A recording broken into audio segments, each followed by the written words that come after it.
نبی پاک صلی اللہ تعالی علیہ وسلم کا فرمان عظمت نشان ہے، بے شک جنت میں ایک نہر ہے جس کا نام رجب ہے، اس کا پانی دودھ سے زیادہ سفید اور شہد سے زیادہ میٹھا ہے، جو رجب میں ایک روزہ رکھے اللہ عز و جل اسے اس نہر سے سیراب فرمائے گا۔ سبحان اللہ۔ تو خوب روزے رکھنے ہیں۔ درود پاک کتنا خوبصورت، کتنا پیارا، کتنا نرالا وظیفہ ہے۔ آج آپ کو ایک حدیث سناتا ہوں، اور مجھے لگتا ہے کہ اس حدیث کو جب آپ سنیں گے تو ہم میں سے بہت سارے لوگ بھی شاید اسی طرح کی تکلیف میں شکار ہوں گے۔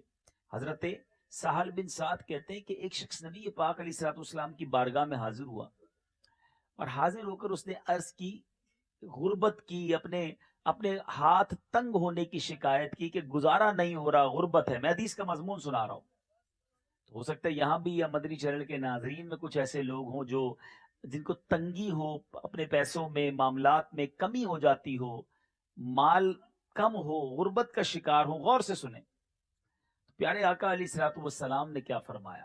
آج کل لوگ کہتے ہیں کوئی وظیفہ بتائیے، نبی پاک علیہ الصلوۃ والسلام نے صحابی رسول کو وظیفہ بتایا۔ پیارے آقا علیہ الصلوۃ والسلام نے فرمایا، جب تو اپنے گھر میں داخل ہو تو سلام کیا کرو، خواہ کوئی شخص ہو یا نہ ہو، خالی گھر بھی ہو نا تو گھر میں جاتے ہی سلام کیا کرو، پہلی بات۔ پھر آقا نے فرمایا ثم سلم علیہ، نبی پاک نے فرمایا اس کے بعد مجھ پر سلام پیش کیا کرو، یعنی پہلے گھر جا کر السلام علیکم ورحمۃ اللہ وبرکاتہ، پھر فرمایا مجھ پر سلام پیش کیا کرو، پھر فرمایا پھر ایک بار سورہ اخلاص پڑھا کرو۔ تین باتیں ہیں، گھر میں جائیں گے پہلے کیا کریں گے؟ سلام کریں گے، پھر کیا کریں گے؟ درود پاک پڑھیں گے، پھر کیا کریں گے؟ سورہ اخلاص۔ اس شخص نے بھی شروع کر دیا، نبی پاک کے پاس آیا تھا، حضور غریب ہوں، پیسے پورے نہیں ہوتے، گھر والوں کو تنگی ہے۔ نبی پاک نے وظیفہ دیا، گھر جانا، جب بھی گھر جاؤ پہلے سلام کرو، پھر مجھ پر درود پڑھو، اور پھر سورہ اخلاص پڑھو۔ اس شخص نے یہ وظیفہ کرنا شروع کر دیا۔ حدیث کے الفاظ ہیں، اللہ عز و جل نے اس کا رزق اتنا بڑھا دیا حتیٰ کہ اس کے پڑوسیوں اور رشتہ داروں پر بھی رزق کے دروازے کھول دیے۔ فقط اس کا کام نہ بنا، وظیفہ اس نے پڑھا، رشتہ دار بھی خوشحال ہو گئے، پڑوسی بھی خوشحال ہو گئے۔ تو اے میرے میٹھے اسلامی بھائیوں، مدنی چینل کے ناظرین، اگر تکلیف میں ہیں پریشان نہ ہوں، نبی پاک پر درود پڑھنا یہ کب کب کہاں کہاں کیسے کیسے کام آتا ہے، آپ سنتے جائیے، ایمان تازہ ہو جاتا ہے۔ تو اب یہ وظیفہ یاد رکھیے گا، جب بھی گھر جائیں پہلے سلام کریں، اس کے بعد درود پاک پڑھیں، اور پھر سورہ اخلاص پڑھیں، تو انشاءاللہ برکتیں نازل ہوں گی۔ آئیے محبت کے ساتھ بآواز بلند درود پاک پڑھ لیجئے۔ صلو علی الحبیب صلی اللہ تعالی علی محمد صلی اللہ علیہ وسلم۔ پیارے آقا علیہ الصلوۃ والسلام کی حدیثوں میں بہت خوبصورت ٹاپکس ہوتے ہیں۔ آپ نے کئی بار یہ سنا ہوگا کہ نبی پاک فرماتے تم میں بہترین وہ ہے، بیسٹ امنگسٹ یو، اور بہت ساری حدیثیں ہیں، کہیں اخلاق پر بات کی ہے، کہیں والدین اور فیملی کے لیے بات کی ہے، کہیں قرآن پڑھنے والے کے لیے فرمایا کہ بہترین وہ ہے جو قرآن سیکھے اور دوسروں کو سکھائے۔ یہ ایک پوری سیریل ہے، یہ حدیث پاک کا ایک پورا مجموعہ ہے جس میں نبی پاک علیہ الصلوۃ والسلام نے جگہ جگہ فرمایا کہ تم میں بہترین وہ ہے۔ مگر آج میں ان حدیثوں میں سے چند حدیثیں پیش کروں گا، اور اللہ کرے کہ اس میں سے ہم کچھ سیکھنے میں کامیاب ہوں، کہ جس میں نبی پاک علیہ الصلوۃ والسلام نے فرمایا کہ وہ ہم میں سے نہیں، یعنی وہ شخص ہمارا اس سے کوئی تعلق نہیں ہے، ہمارے اندر وہ نہیں ہے جو اس بری عادت کا شکار ہے۔ تو آج دیکھنا ہے، چیک کرنا ہے کہ کہیں کوئی ایسا کام تو زندگی میں نہیں کر رہا کہ نبی پاک نے اس کام کرنے والے کے بارے میں یہ فرما دیا ہو کہ وہ ہم میں سے نہیں، کیونکہ جس کو آقا نے فرما دیا ہم میں سے نہیں، اس کا بننا کیا ہے، اس کا بچنا کیا ہے؟ پھر تو کوئی اس کا حامی نہیں نا۔ امیر اہل سنت اپنے ایک شعر میں لکھتے ہیں نا، سبھی ٹھکرا چکے گر تم بھی مجھ سے ہو گئے ناراض، قسم رب کی کہیں کا نہ رہوں گا یا رسول اللہ۔ آقا راضی ہیں تو رب راضی ہیں، اگر نبی پاک ہی ناراض ہو گئے تو پھر بچنا ہی کچھ نہیں ہے۔ سیدی اعلیٰ حضرت امام اہل سنت یہ فلسفہ ایک ہی شعر میں سمجھاتے ہیں، اگر سمجھے کوئی، بخدا خدا کا یہی ہے در، نہیں اور کوئی مفر مکر، جو وہاں سے ہو یہیں آ کے ہو، جو یہاں نہیں وہ وہاں نہیں، آقا راضی نہیں تو پھر رب کے یہاں کوئی مقام نہیں ہے۔ تو وہ چند حدیثیں سنانی ہیں، مگر اس سے پہلے نبی پاک کا ایک خوبصورت انداز، کیا اصلاحی انداز ہے اور کیا ہمیں سیکھنے کو ملتا ہے۔ بہت سارے بزنس مین بھی بیٹھے ہوں گے۔ مفسر شہید حکیم الامت حضرت مفتی احمد یار خان نعیمی رحمت اللہ تعالی لکھتے ہیں کہ ایک بار نبی پاک علیہ الصلوۃ والسلام غلے کے بازار میں تشریف لے گئے، اناج مارکیٹ میں تشریف لے گئے، تو کسی دکان پر گندم یا جو یا کسی غلے کا ڈھیر لگا ہوا تھا۔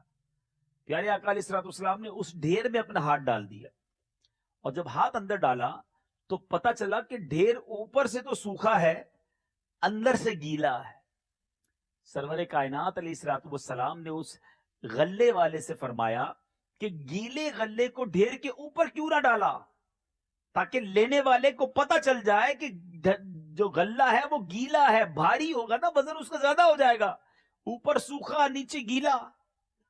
آقا علیہ الصلوۃ والسلام نے فرمایا من غش فلیس منا، جو دھوکہ دے وہ ہم میں سے نہیں۔ میرے بیچے اسلامی بھائیوں، یہ پہلی حدیث ہے جو آج اس بیان میں نے اور آپ نے سیکھنی ہے۔ اب یہ سمجھنے والی بات ہے کہ اگر مال میں کوئی عیب ہے، ہماری پروڈکٹ میں کوئی خرابی ہے، تو اسے بتا دینا چاہیے کہ بھائی اس میں یہ کمزوری ہے۔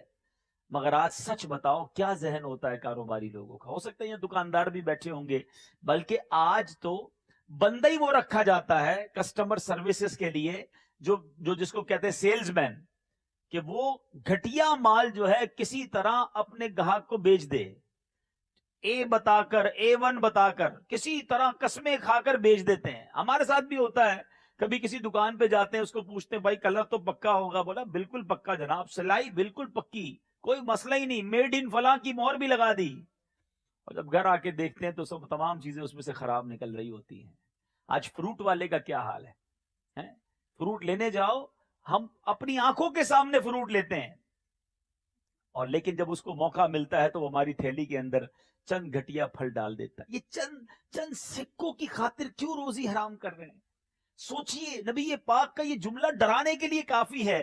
میری بات اگر میں سمجھا سکوں، ایک تو حرام کمانا، دھوکہ دے کر، وہ الگ حرام ہے، لیکن جس کے بارے میں آقا فرما دے وہ ہم میں سے نہیں، وہ جائے گا کدھر؟ وہ بخشوائے گا کیسے اپنے آپ کو؟ وہ شفاعت کیسے لے گا؟ اگر قیامت کے دن نبی پاک نے فرما دیا کہ تم دھوکہ دیتے تھے، جاؤ ہم میں سے نہیں، ہم کدھر جائیں گے؟ چند سکوں کی خاطر جھوٹ بولنا چھوڑ دیجئے، چند سکوں کی خاطر بھئی کسی طرح میرا یہ مال بک جائے۔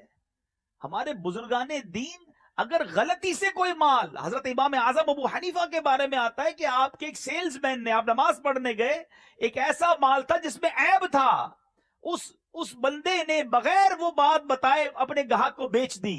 آپ آئے تو پتا چلا کہ وہ مال بک گیا ہے، عیب بتایا، حضور نہیں بتا سکا، مجھے نہیں پتا تھا یا میں نہیں ڈیفائن کر سکا۔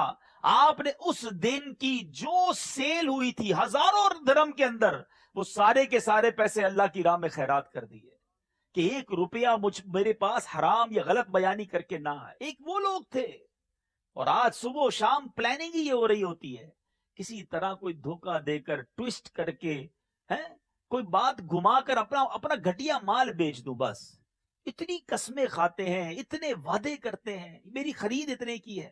مجھے تو آج تک سمجھ نہیں آئی کہ جب مارکیٹ میں جا کر کوئی چیز خریدنے جائیں، کہتے بھائی کتنے کی ہے؟ کہ بھائی 500 روپے کی ہے۔ 400 کی دو گے؟ ارے جناب میری خریدی 450 کی، آپ کو 400 میں کیسے دوں گا؟ قسمیں کھانے لگ جاتے ہیں، اور جیسے ہی دکان چھوڑ کے جائیں تو 400 میں دے بھی دیتے ہیں۔ بھائی کیا ہمیں سمجھ نہیں آ رہا کہ آپ نے پہلے جھوٹ بولا تھا؟ کیوں جھوٹ بولنا ہے؟ کیوں قسمیں کھانی ہے؟ یاد رکھو میرے جتنے کاروباری لوگ یہاں سن رہے ہیں، اچھا اب پرابلم کیا ہے؟ ایک تو ہم کہیں نا جناب پیسے والا ہی دھوکہ دیتا ہے، افسوس تو یہی ہے کہ چھوٹے آدمی کو بھی موقع ملتا ہے، غریب کو موقع ملتا ہے، تو وہ بھی دھوکہ دینے سے باز نہیں آتا۔ نہ کریں ایسا، کسی کی ہائے لگ جائے گی۔ بعض اوقات لوگوں کے پاس ان کی جمع پونجی ہوتی ہے، لوگ چھین لیتے ہیں، دھوکہ دے کر وہ لے لیتے ہیں، کدھر جائیں گے؟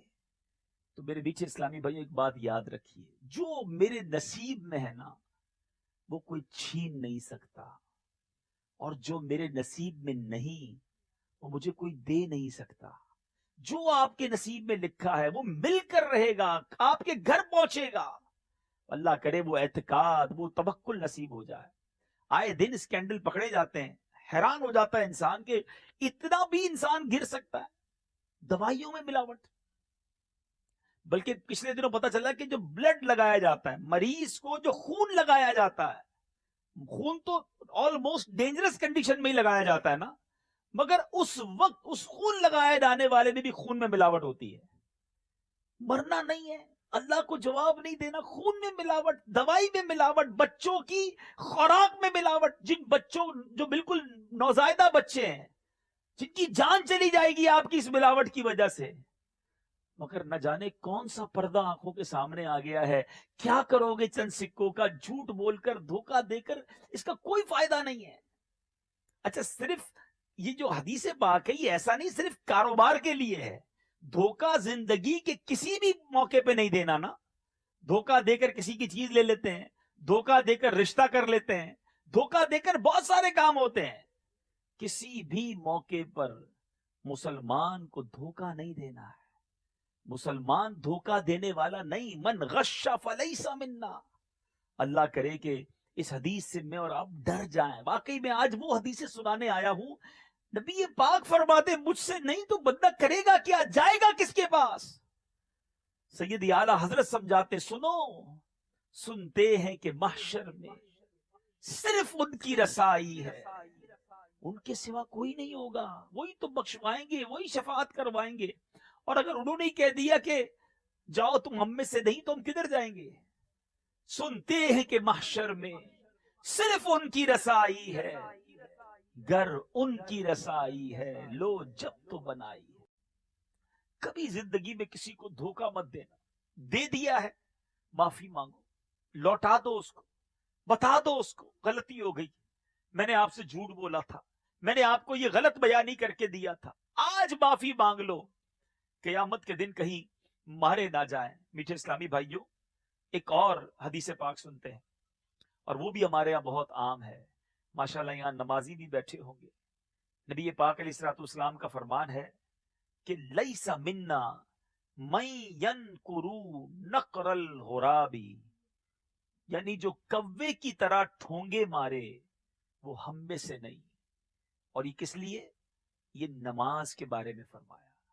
یہاں حضرت سیدنا عبد الرحمن بن شبل رضی اللہ عنہ بیان کرتے ہیں کہ رسول پاک علیہ الصلوۃ والسلام نے کوے کی طرح ٹھونگے مارنے، جانوروں کی طرح بازو بچھانے اور آدمی کو مسجد میں اپنی جگہ مقرر کر لینے سے منع فرمایا ہے، جیسے اونٹ اپنی جگہ مقرر کر لیتا ہے. اب یہ کون لوگ ہوتے ہیں؟ نماز میں دیکھتے ہیں نا، بعض اوقات اتنا جلدی جلدی سجدہ کرتے ہیں، دونوں سجدوں کے درمیان سیدھا بیٹھتے بھی نہیں ہیں، اور فوری فوری سجدہ کرنا، جیسے کوا ٹھونگ مارتا ہے ایسے نماز پڑھتے ہیں. اب ذرا سوچئے، ایک تو وہ طبقہ ہے جو نماز پڑھتا ہی نہیں ہے، اور ایک وہ ہے جو نماز پڑھتا ہے مگر ایسے پڑھتا ہے جو ناپسندیدہ طریقہ ہے. حدیث پاک میں فرمایا، حدیث کا مضمون ہے سب سے بڑا چور کون ہے؟ فرمایا نماز کا چور ہے. اور نماز کا چور کون ہے؟ جو جلدی جلدی نماز پڑھتا ہے، ایسے نماز پڑھتا ہے کہ نہ اپنا رکوع میں کمر سیدھی کرتا ہے، نہ سجدہ ٹھیک طریقے سے کرتا ہے. اب ذرا سوچیں کہ جو نماز نہیں پڑھتا اس کا کیا حال ہوگا. وہ تو عجب بہت بڑا مجرم ہے. لیکن نماز صحیح نہ پڑھنا یہ کس قدر سخت ہے کہ آقا فرماتے وہ ہم میں سے نہیں جو کوے کی طرح ٹھونگے مارے. نماز پڑھے، سکون سے پڑھے. کس بات کی جلدی ہے؟ کہاں جانا ہے آپ نے؟ اللہ کی بارگاہ میں حاضر ہوئے ہو اور وہاں اتنی جلدی بچا رہے ہیں. سوچئے نا، اگر آج مثال کے طور پہ آپ کو کسی منسٹر کے پاس، کسی وزیر کے پاس، کسی بہت بڑی شخصیت کے پاس جانے کا موقع ملے تو کیا کرتے ہیں؟ بڑے ادب سے جاتے ہیں، تیاری سے جاتے ہیں، خوشبو لگا کر، اچھے کپڑے پہن کر، بڑے جس کو آپ کہتے ہیں نا مدھم لہجے میں بات کرتے ہیں، احتیاط سے بیٹھتے ہیں، برا نہ لگ جائے صاحب کو.